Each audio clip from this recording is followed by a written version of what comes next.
arrest me. Come on, please. No, you said arrest me. Let me just go. You said arrest me. You're getting locked up now. Okay, so do you want to stop recording because you're now under arrest? This episode is brought to us by Marty Blackburn. Be sure to check the link below and subscribe to his channel and give him the credit he deserves.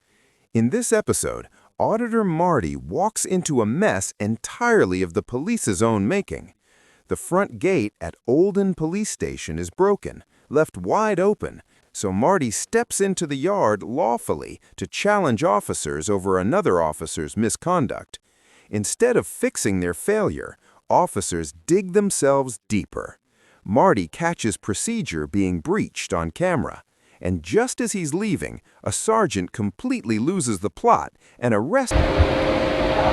Smoking in uniform is not allowed. This is not a public place, mate. It's got public access. It hasn't. Yes, it has. The gate was open, mate. I didn't climb over while breaking. No, not usually the gates are open. Still smoking in uniform. So? It's a breach of code of conduct, that. No, it's not. Yes, it is. See what it says over there? There's smoking area. No, smoking in uniform. It says over there behind you, no smoking. No smoking directly behind you, so yeah. No, are you talking that of your bumhole officer? In the building. Are you talking that of your bumhole officer? Reference to the building. Well, it says no smoking in this area. Please use a designated smoking area. This is the designated. You just pissed on your own fire then, didn't you? Stood in my designated area. You did. What did you just designate? You can't just make it up as you go along. You can't just go around punching 50-year-old women in the face. This guy is a nugget guy. You know, smoking bins. That's what makes it a designated area. You can turn around and film those if you want. Right away, the officer makes a basic mistake. Police officers must follow professional standards at all times, whether they're on duty or not. Smoking while in uniform isn't a personal choice. It's controlled because officers always represent the police. Standing there in uniform, denying that it breaks the rules while clearly doing it, shows he doesn't understand or respect the standards he's supposed to follow. It gets worse when he denies it despite clear evidence, claiming he's allowed to smoke even though a no smoking sign is right behind him. That's not confusion, it's choosing what's convenient. The rules and signs aren't optional, and Marty isn't being picky. He's highlighting how easily some officers ignore rules when those rules apply to them. What's going on over here, people? Are you not in a position to report outside our yard, which is a private? Once we've done, we will go, yeah. No, we need you to go now. No, mate. Listen, we are in a position. Civil trespass, mate. Like I said, you're in an enclosed premises at this moment. Right, guys, we've had persuade us now, let's go. Every time you prove a lie, This way. That way. Woo! Fuck Jess! Get away from me! You're either walking outside or you're getting locked up. Getting what? You're either walking outside or you're getting arrested. Arrest me then? Okay. What, are you going to arrest me for civil trespass? No. Come on, arrest me! He said I'm getting arrested if I don't walk out, come on! Enclosed premises. Here you go. Right. Come on. Alright, I'll walk a real free will. Come on, don't be daft, man. We're all going. Really? Come on, I'm leaving, man. This is the moment the sergeant shows how weak his authority really is. Marty immediately points out that it's only civil trespass, which removes the threat completely. Civil trespass is not a crime and doesn't allow for an arrest, no matter how annoyed the sergeant is. The warning he gives isn't based on the law, it's just pressure meant to force obedience when he actually has no power to do so.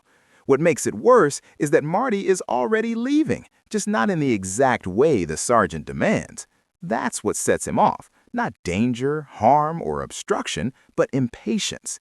When a senior officer talks about arrest without any legal reason, it doesn't show strength, it shows insecurity. I'm coming up with this, silly. You said arrest me. Come on, please. No, you said arrest me. Let me just go. You said arrest me.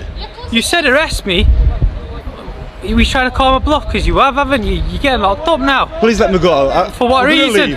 For what reason? You said arrest me. You're now under arrest, aren't you? I understand that. What are we playing here? Are we playing a game or something? Let's see what the police can do. Just making a video.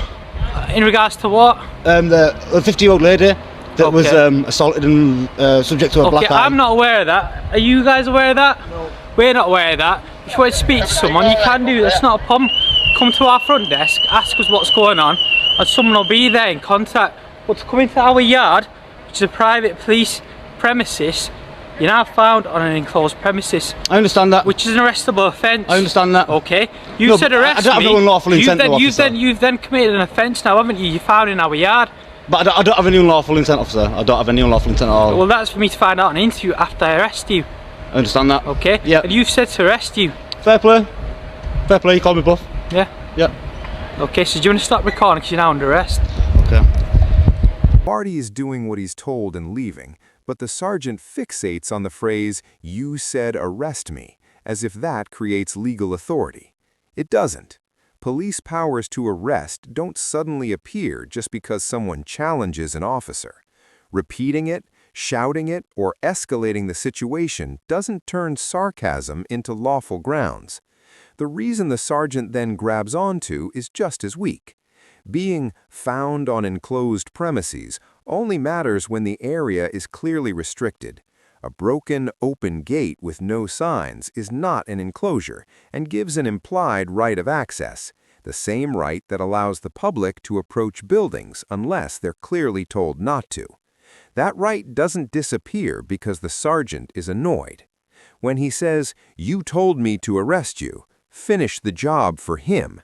He's admitting his motive is frustration, not the law.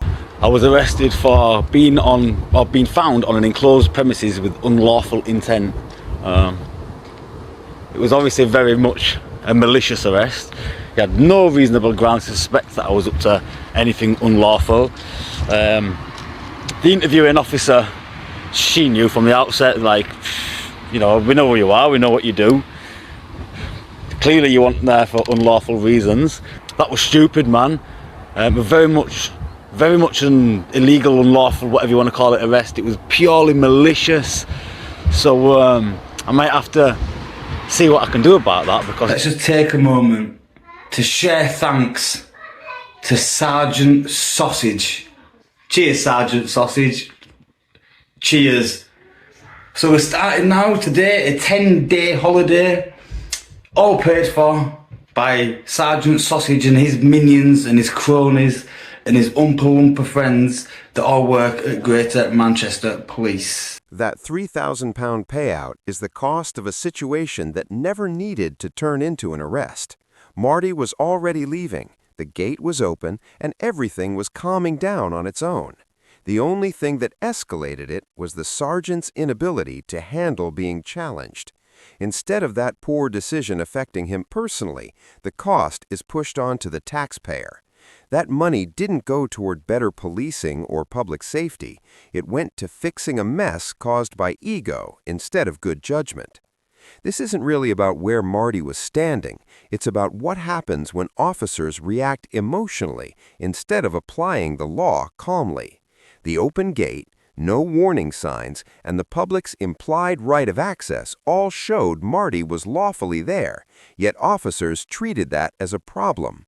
Rather than dealing with the issue Marty raised, they focused on shutting him up. The arrest itself is the biggest warning sign, with civil trespass treated like a crime and enclosed premises ignored despite the facts. The £3,000 payout later wasn't luck or kindness.